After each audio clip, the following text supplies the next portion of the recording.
So I'm gonna bring in none other than Ameer Abdullah. Ameer, what's happening, bro? One thing I got to get to, because you just finished working out. Why has working out been the number one thing that you've done that has prolonged your career? Man, I feel like you hear it all the time. You use it or you lose it, And I feel like I come from a family that's full of competitors. Man, I'm the youngest of nine. I got six sisters, two brothers, and we all just compete against each other, in the healthiest of ways. And I like to build that culture wherever I go, whether it's at the University of Nebraska, whether that's with Detroit or now with the Raiders. I feel like getting to it every single day, just proving to yourself that you belong, proving to God that you're appreciative of the gifts that you've been given is always been my focus. So I think it starts there. And then also for me, man, it's kind of therapeutic. My dad always said is if you have a busy mind, use your hands. You know what I'm saying? So like I feel like a lot of times the things that we go through in life can be heavy and it's kind of hard to find an outlet. But for me, and I'm sure for a lot of you guys, using my body, exercising has been an outstanding outlet for me to keep myself sane and to keep myself going. The Tell me about the recruiting process for you. So you when you came to Nebraska, who recruited you to Nebraska? How did that go for you? Man, crazy. So I was a very underrated recruit. I think I was ended up being like a 3-star, but I was really a 2-star until I signed with Nebraska.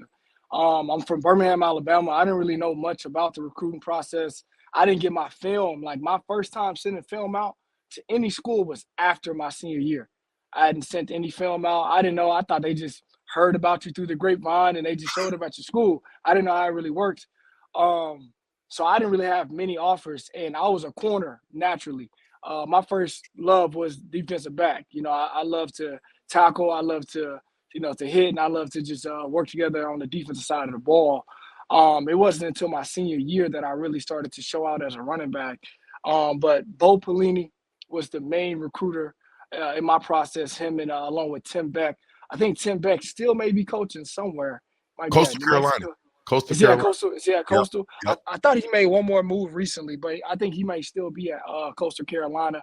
But Tim Beck, I mean, they came up to my school. It was like, I'm no lie, it was like 3 weeks before signing day. Before then, dude, I was gonna go to like Middle Tennessee State. I was gonna go to Wow. Middle Tennessee State, play corner at Middle Tennessee State, and I was gonna be grateful for it just because it was a free education. And I never really knew how I really stacked up against the top backs in the country. I think that year, Nebraska actually ended up signing the second rated running back in the country from Texas, Aaron Green. And Yep. when I ended up coming on my visit after they came to my school to let me know they were interested, it was like January like 14th or 15th, and you know how Nebraska is around that time. It's blistering cold. I had never seen like snow to that level. We get like a little frost in Alabama, but the Midwest, it was snowing, it's gray, it's windy. But for me, it was like the best thing for me because the facilities were top notch. I remember my host was a guy named Collins Okafor, who's from Omaha, Nebraska, who's still one of my best friends today. And then the first person I met was Rex Burkhead. And Rex is a sweetheart, man. One of the greatest dudes, personalities I ever met. And he welcomed me in, and we played basketball together. So naturally, like I alluded to earlier, just that competitive element that I felt being around the team, being around the guys where they're like, in the off season, we're not playing, but at least we hooping against each other. We try to make each other better was something that I really felt at home and comfortable with. And my dad at the time, he was dealing with an illness at the time, so he couldn't come on a visit with me. So I went dolo. I was solo. My mom was out of town. My sister had just had a baby, so she was at my sister's crib in DC. So I went dolo the whole time. I come back home, and I don't think my mom and dad even knew where the heck Nebraska was geographically on the map. So I don't think they really took it serious when I took my visit. I came home and I told them like, Mom, I want to go to Nebraska. I want to go to Nebraska. They like, what? That's like 17, 18 hours away. No, you need to stay close to home. But I just knew it was the place for me. And this was actually the turning point for me, which is why I think, God always places things in your life as signs and just direction. I'm driving to school probably like a week before National Signing Day. At that time, the University of Auburn had kind of spun the block. They had won the national championship that year. That's when Cam Newton made that big run. they had kind of spun the block and they told me that they would offer me a scholarship at defensive back. And that was my dream school growing up, Auburn University, Ronnie Brown, Carnell Williams. I'm actually being coached by Carnell Williams now, which is a crazy full circle moment for me. But those were the guys I looked up to. So it was kind of like tough because Nebraska was the only school that actually offered me a running back. Bo Pelini looked at me in my eyes, was like, "We believe in you as a running back." But Auburn was the home team for me. I'm driving to school. I'm at a red light. I look down. I swear this is a true story. I look down at the license plate in front of me. It is the Nebraska license plate in Birmingham, Alabama. I sit back in my chair like this, and I'm just like, you can't make this up. I get to school. I'm not even paying attention in class, man. I pulled out my phone. I ordered a Nebraska hat online that day. And they came to my house like 3 days later, and I told my dad, like, yo, I'm committed to Nebraska. My dad felt good about it because he knew about the program. He knew how storied the program was. So, yeah, man, that's pretty much my recruiting story. Wow. That's amazing. These are the stories that people really don't know why guys go where they go, right? So you get to Nebraska, you're a freshman. Tell me about practice. How was Coach Pelini? Give me that. Just give me that. You get there as a freshman, first day of practice. What's going on? Well, it's a funny story, man. When I first get into like summer, I'm gonna go before we even get to like practice. Summer training. When you get there for freshman year, I meet a lot of the guys. We're in there, and Ndamukong Suh comes back, right? Ndamukong Suh comes back, and we had another guy on our team. He was a redshirt freshman at the time, but he still worked out with a lot of the younger guys. His name was Joshua Mitchell, cornerback. Played with him for a while. It was a funny story. The Ndamukong Suh comes back. He's warming up with us. We're about to go through our little summer training. He looks at a lot of us smaller freshmen because I was like 165, something like that. And he looks at our street coach, James Dobson, and he says, "So we just offer anybody scholarships now, huh?" Dang. Bro, when I tell you that crushed my entire soul, well, he wasn't really directing it towards me. He was more so directing it towards Josh. But I kind of heeded the warning, like, I need to get in the weight room. I got to get in the weight room. So that was kind of my my little wake up call, welcome to college moment. But when we got into training camp, man, it was a very, very competitive. I still speak about this running back room in a lot of the different spaces I find myself in today because, like I said, they recruited me. They recruited Aaron Green, who was supposed to be the guy. Aaron Green was the number 2 running back in the country. A lot of people thought that he might dethrone Rex going in there just because his high school highlights. His brother was quarterback. Cody Green no running back. A corner. His brother was a corner. Right, Andrew Green, who was already there.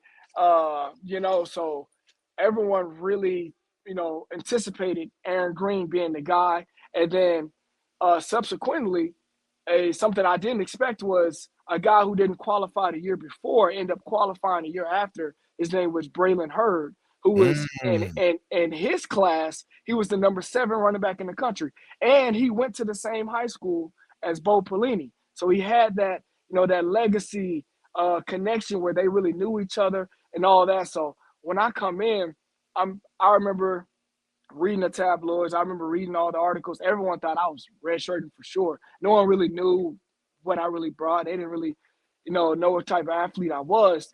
But I just remember getting to camp. Not only that, we had a guy named Karinsky Gillian who had played receiver, who had converted to running back, who was a crazy combination of size and speed. I think he ran like 10.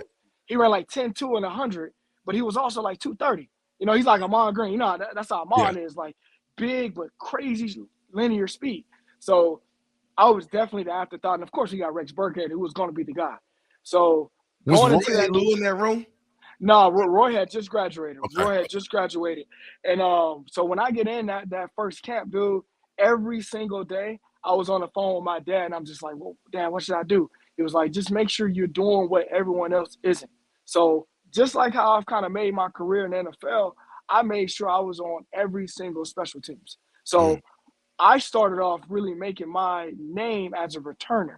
So that kind of kept me in the conversation of like, we probably shouldn't redshirt this guy. And it wasn't until we got to the first scrimmage. You know, you got training camp, and then you have that first scrimmage that everyone's anticipating where, like, it's live for real. It's really live. I think I was cutting up, man. I want to say, like, my first 3 or 4 touches went for, like, 30 yards. And that's when I had Coach Ron Brown, you know, my running back coach. He was around me, and he saw how well I pass protected. And that was something that really he was like, you know what? A guy who's willing to put his face in the fan, and sacrifice that for a team is anybody I want to roll with. And Wait, Amir, wait. Did y'all hear that? A guy that is willing to put his face in the fan. Gotta do it. Wait. Pac, have you ever put your face in the fan? them two Georgia dogs down there, I think they be putting their face in the fan. They look like they put their face in the fan. Man, but I mean, y'all know how it is as a pass pro, as a running back. You know I do. Like, it's like I tell a lot of the young guys, which I'm looking forward to this camp, so I can kind of share a lot of this knowledge. It's that decision of I'm either about it or I'm not. That fast. It's that fast because once that guy's coming down that A gap, he's coming in, he's wrapping off the edge, and you doubt yourself for that split second. It's over. It's over. So I was a guy who always stepped up. I was a guy when Coach Brown where did you get that from, though, Amir? Where did you get? Because they're bigger weight. You ain't that big, but you're not scared to stick your nose in the fan. Where did that heart come from? But I was saying my oldest brother Muhammad, he's an attorney, but he does bodybuilding on the side as a side gig. He's a bodybuilder. My brother Kareem, he's a sound engineer, but he is one of the most fierce boxers I know. You know what I mean? I'm still ducking the fade from him. He's trying to get me to spar with him and lace it up. I'm like, I got to get ready. I got to really train and get my stuff together. So like that toughness and that willingness to go against people who are necessarily or that are bigger than me or potentially on paper may be stronger than me has never been something I've run away from. And Coach Ron Brown, I'll tell this story. Every day we used to do this drill called the Ram drill. This is 100% illegal in football today. You cannot do this today. Like if you did this, they would throw you under the jail. You know how it is now. But right. we would literally line up against one another, and Oklahoma just block each other. Whoever could drive each other sumo wrestler style the furthest wins. And this is my freshman year. And, Rex Burkhead was strong as an ox, really strong dude. I always jumped up with Rex every single time. It was that little moment where, like, Coach Brown be like, Ram drill, all right, here we go. And it's like that slight moment. Everybody's like, shit, I'm not going to go up there with Rex. And I'm like, nah, I'm going to do it. You know what I mean? So I hopped up there every single time, and I got the best of them a couple of times, from a leverage standpoint and just understanding with her hand placement, all that stuff. And I think that's what really stood out to Coach Brown, that this guy is capable of, doing what's needed from the team in this specific time. But being a returner, like my freshman year, returning to football was pretty much all I did. And I really excelled at it. I think I ended up making like freshman All-American that year just as a returner. And that first training camp was all about just being willing to show up somewhere. I mean, I just want to ask you, 2021, you got a chance to play with the Carolina Panthers and obviously head coach Matt Rule. How was he as a coach and as it translates to the Nebraska game? Obviously, as a pro, it's a little bit different. How do you think he would be as a college coach? Yeah, man, my experience with Matt Rule was great. He's such a people person. That's the first thing I noticed when I signed there. I mean, he invited me to his house. His wife, his family, they welcomed me in. They cooked dinner for me. We watched the Thursday night football game together, and we just chopped it up. And I could really tell that he cared about his players, myself included, just as people first. And that's how he was going to get the best out of people. And I think that really, even though we weren't very good in Carolina, I think every single weekend I saw guys actually giving their best and, really laying it out there. Because of that trust and that foundation that was established from that player-coach relationship. And I think in the game of college football today, I think that's the type of leader you need, because the landscape is completely different. Every single year you're recruiting your team. Guys can leave, guys can transfer. And if you don't have any real connection or any real rapport with your players, then shoot, that free agency bug of college will get to you now. It's a weird reality and a weird space that we're in. But I think Matt Rule is equipped for it because not only does he have outstanding schematically guys around him, but he also can really bring a leadership element where people respect him and actually trust him. I think that's what is really needed out of a head man, especially here in Nebraska. You get a guy that no matter what happens, if it's a good play or a bad play, his big motto is what's next. I know you guys probably see it all the time, and he really lives by that. I think it's a good motto to live by where you're never too high, you're never too low. And if someone's consistent to that and they actually live by that, it makes it easier for you to trust them and follow their lead. Yeah. Amir, what's up, brother? This is Terrell, man. Columbus, Georgia in the house. I like when you talk about those. Hey, we used to go to Alabama and spank a little butt over there a couple of times out of year. We played Dothan High School in high school. So, and they was up 20, probably like 28-6, and we came back and beat them. So see, Dothan, that's a whole division lower than me. See, y'all was playing the scrubs. Yeah, my head coach went to Central Tuscaloosa up there. Oh, okay, yeah, Central was straight. He coached them for like 10 years, but go War Eagles. So Rashawn don't like that. Nobody never talks about that undefeated team Auburn had in 1991. See, that's nobody care about no Auburn in 1991. I think the first game I seen you play, man, I came back and it was the Miami game, and that's the first time I really seen you play up close, and that's when I knew you was a kind of a special guy. So I just wanted to talk to you about that, man. Yeah, man. I mean, honestly, that's still my favorite game to this day. Just the atmosphere. It was a rivalry that hadn't been renewed in such a long time, but we all know the storied history between Nebraska and Miami. The championship days where Miami had gotten the best of Nebraska a few times, and Nebraska had gotten them. I think how many times Nebraska beat them? One time? Was it one time or something like that before we played? Something like that. But it was a game that was very highly publicized for me because at that point I was in the Heisman race that year. Miami had a very storied, like NFL talented defense led by Denzel Perriman and a lot of guys who are still playing in the NFL right now. So that game, it was kind of personal for me because I remember, I think it was Al Golden was their coach at the time. I think it was Al Golden, and that they had a really talented running back as well. His name was Duke Johnson. And I remember in the paper he had said, like, yeah, we're preparing for Abdullah, but he's no Duke Johnson. I remember he had said that. And for me, I always, I never took anything personal, but I take things serious. You know what I'm saying? I think that's a good way to live where, like, I'm not going to let something get to my head where it takes me out of my game, but I take it serious where if they say that, then they meant it. You know what I mean? Even if it was a joke. J. Cole said there's always a little truth to every joke, right? So, I took that really personal. I remember training and, like, practicing super hard that week.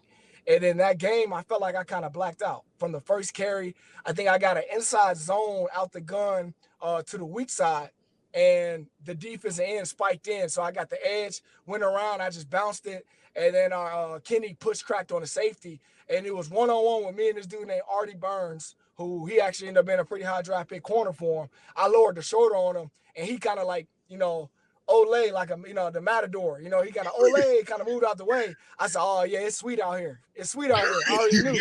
What I'm saying? I knew what type of time it was. So I was like, yeah, I'm gonna make sure I come at them every single play early on. So I remember early in that game, my mindset was, don't duck, no smoke, don't make no moves, drop the hat on them, let them know that you about it. And then by like the third quarter, they all were kind of like tensing up and kind of wincing up. That's when I started making moves, and those like 7-yard gains started turning to 20-yard gains. And before I knew it, I had 35 carries, 230 yards. I think I had like 3 or 4 touchdowns that game. And it was a really really special night in Memorial Stadium just because, like I said, that storied history between those two clubs. So, yeah, man, you caught a good one. You caught a good one for the first time. Oh yeah, oh yeah. You definitely Been a did. big fan of yours ever since. It's the hard thing for me now. I know, Jordan, you don't necessarily know who Ameer Abdullah is, do you? Oh yeah, I do. Oh, I you do. Yeah, Do you want to ask one question before I take it back over? Because I got a million. Yeah, of course you do. Right. I don't really have a question per se. I just wanted to say I'm a fan. You know, I moved here. My family and I got to Nebraska back in 2010. And Oh, yeah. so you were Nebraska football to us. And so, you have passion, and that is inspiring, regardless of whether or not you are Duke Johnson or not. You play like you are. So, I appreciate that. So, keep playing with that passion, sir. Okay, Ameer. So you're at Nebraska. Give me your most memorable moment as a Husker. Probably the Rutgers game. It changes every time someone asks me this question, man. I'm so wishy-washy on this answer. But probably the Rutgers game my senior year. We went into that game obviously favored against Rutgers. They weren't very good at the time. But I just remember like the first 3 series, my first, I want to say 7 carries went for 20 yards each, every single one of them. And I think you led with this, VJ. You said I think it ended up having 341 yards. Actually, no, that wasn't against Rutgers. That wasn't Yeah, against no, Rutgers. it was. Yeah, that was 341. against Rutgers, but my memory was connecting to something else. It was against Illinois. It was Illinois, my senior year. I'm in the Heisman race, and at halftime, I hear Fear Ameer being chanted while I'm in the locker room. Craziest experience ever. Wow. And I didn't know what was going on and why they were doing that, but apparently at halftime, the band had coordinated an entire routine where they spelled out Fear Ameer on the field. And my mom and dad they were in the stands that game. And my dad ended up recording it, but my mom was in tears because she was just so happy for me. And that's probably one of my favorite moments I've had in my Nebraska career, just because I felt loved. That was the first time I was like, man, I'm really a part of a community that supports me. I'm part of, I bet on myself. I came all the way out to Nebraska when I had all these other offers to play corner closer to home. And I said, I'm going to follow my heart, and I'm going to do what I feel like is best for me. And I really felt it paid off in that moment. So that's definitely one of my prize moments and most special moments I've had at the University of Nebraska. Did you, during your career at Nebraska, we all have a nemesis that we have in practice. Who was that nemesis for you in practice that was the guy who y'all went at it? Man. Or you were scared of? I ain't got to waste no time answering this. Damian Stafford, bro. Oh. Damian Stafford. Do y'all remember Damian Stafford? Yes. Damian Stafford. And it's actually ironic, man, because I'll get to why it's ironic. But Damian Stafford was a JUCO guy that ended up coming in my freshman year. SoCal dude, really, really, really cocky, really arrogant, but he was a big hitter. And he was dirty too. Dirty.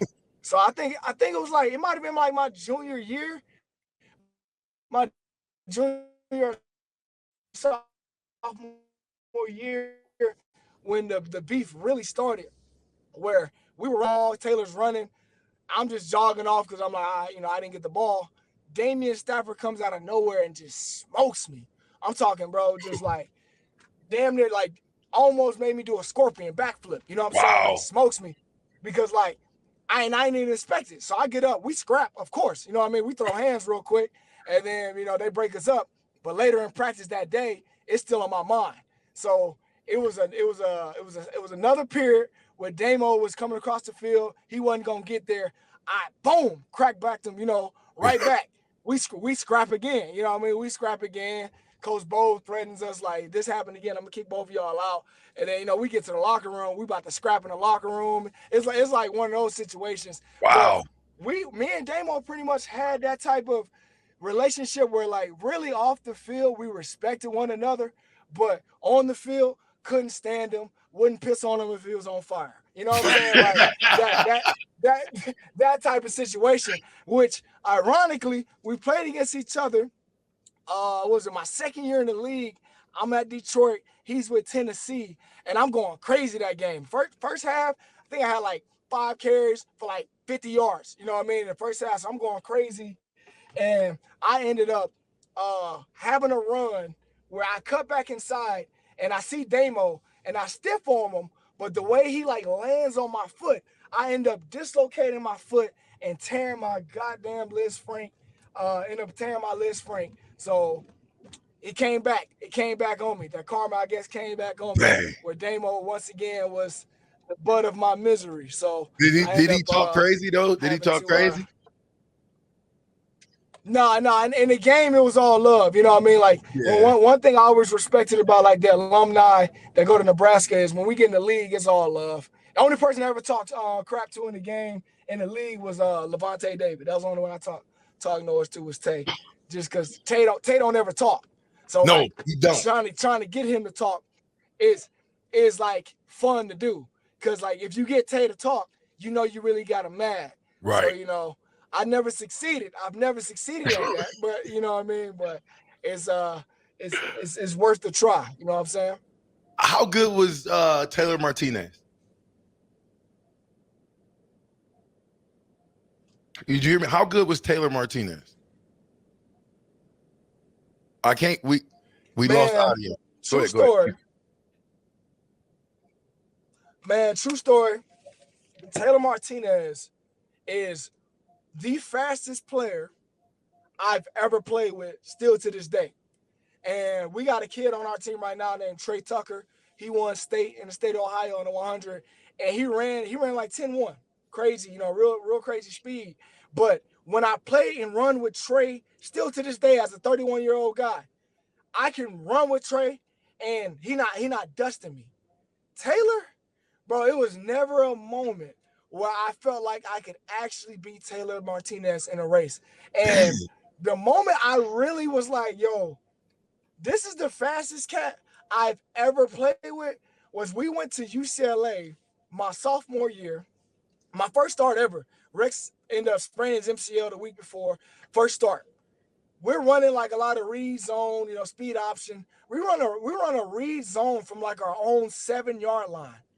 Taylor Martinez pulls the ball and he accelerates through the alley, breaks the angle of a corner and a safety so effortlessly that by the time he got to the 50-yard line, he starts shutting it down and he's striding to the end zone.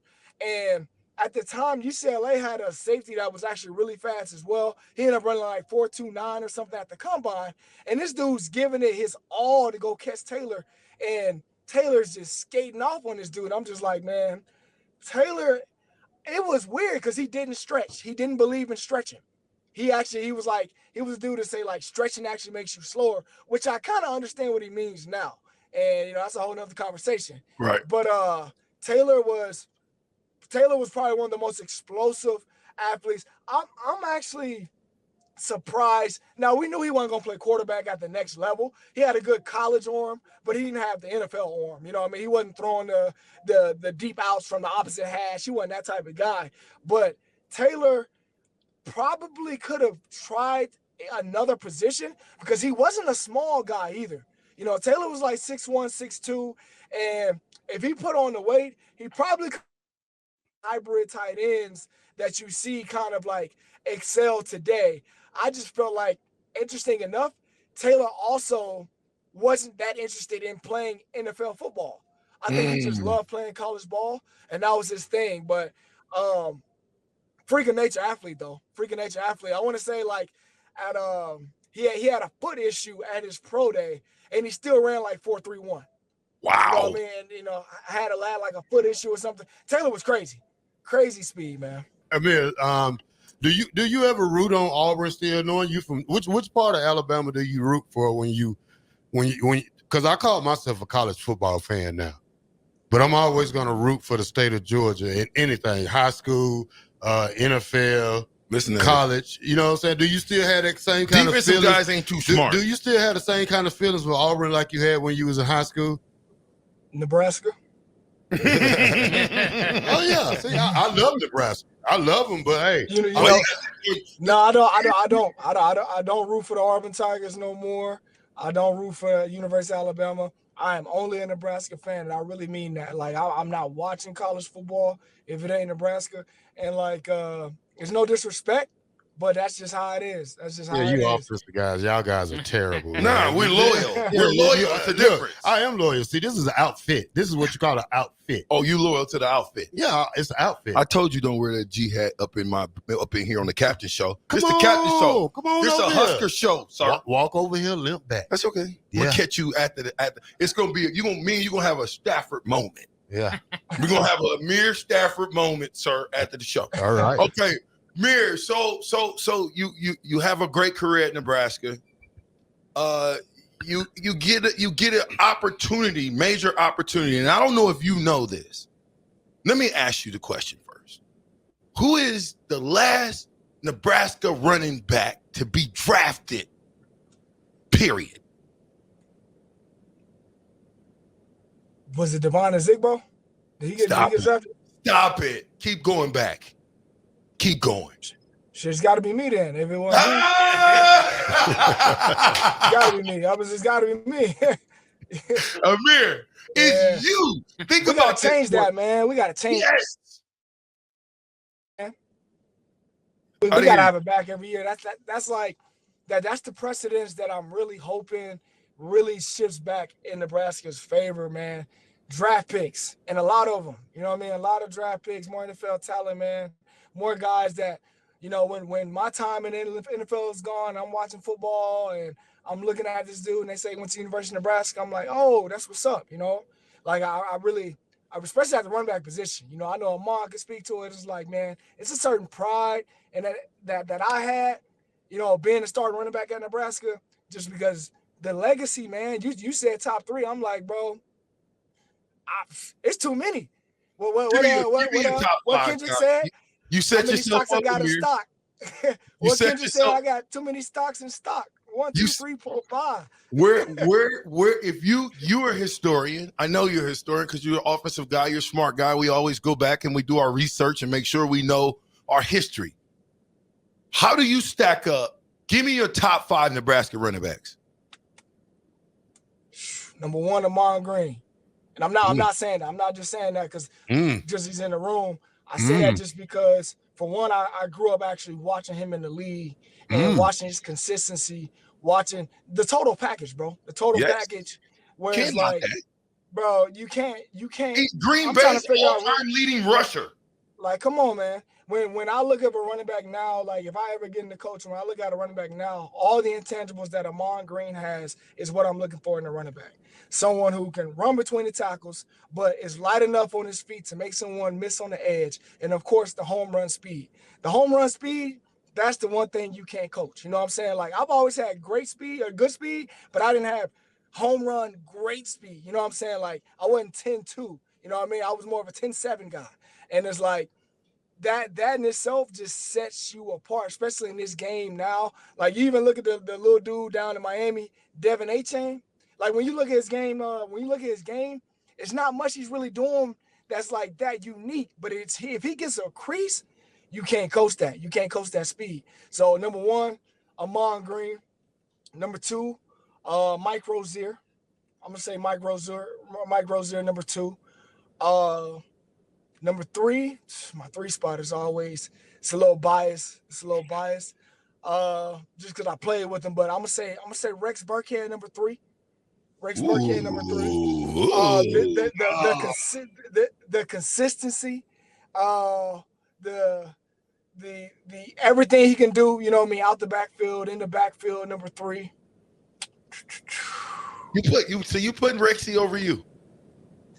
You know, I'm trying to be modest. I'm trying to be modest. No, trying to be a little modest. More than modest. Yeah, you are. To keep it real, to keep it real with y'all, I see myself as number 3.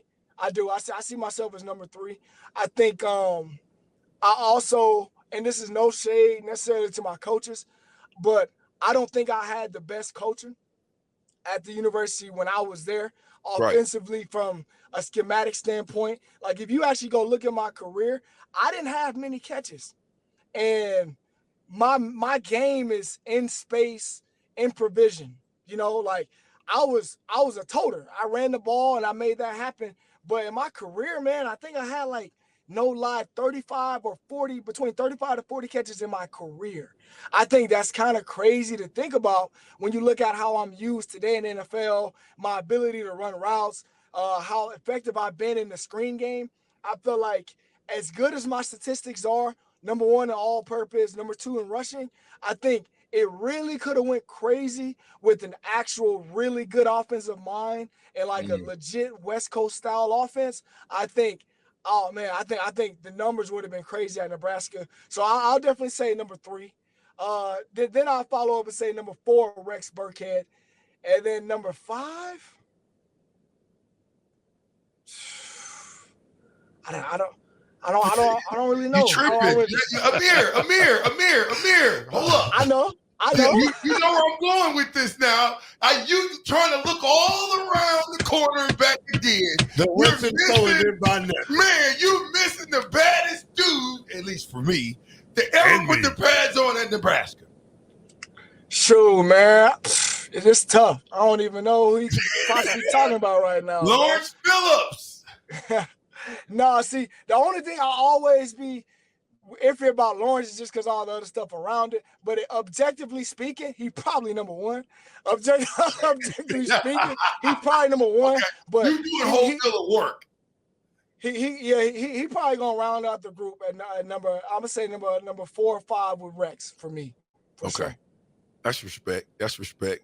Okay, so but look, fellas, I really got to get going. I'm late for this. I got to run these hills. I'm late. I got my coach waiting on me right now. Talk about the camp real quick. We got the camp July 6th. Be in the building. Amir, be in the building for the running backs camp, first annual. For sure. We got a running back skills champ coming up July 6th, hosted by myself, VJ. Amon Green's going to be there. DeMornay Piersonell is going to be there.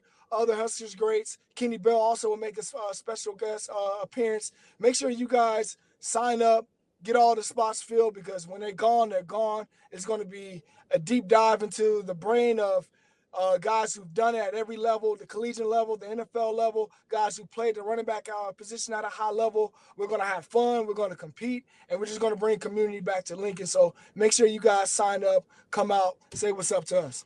Amir, appreciate you. Lincoln Sports Foundation, if you want to sign up, lincolnsportsfoundation.com. Amir, you got to come back because there's so many more questions. You got so much depth. And I didn't even get to asking you how in the heck did you last 10 years being the smallest guy in the NFL? Everywhere. You remember when I saw you at the whole NFL? Hey, you remember when I saw you at the Chicago, Minnesota game? You remember that? You was kickoff return, and I was in the end zone. You might not remember. But Prince Amukamara was still at Chicago. Oh, yeah, I do remember. I do remember. Yeah. I said, dang, he the littlest dude out on the field. But he got the biggest heart on the field. So we appreciate your heart, bro. Thank you. And look, nobody can cut on a dime running 10-7 better than you. Appreciate it, brother.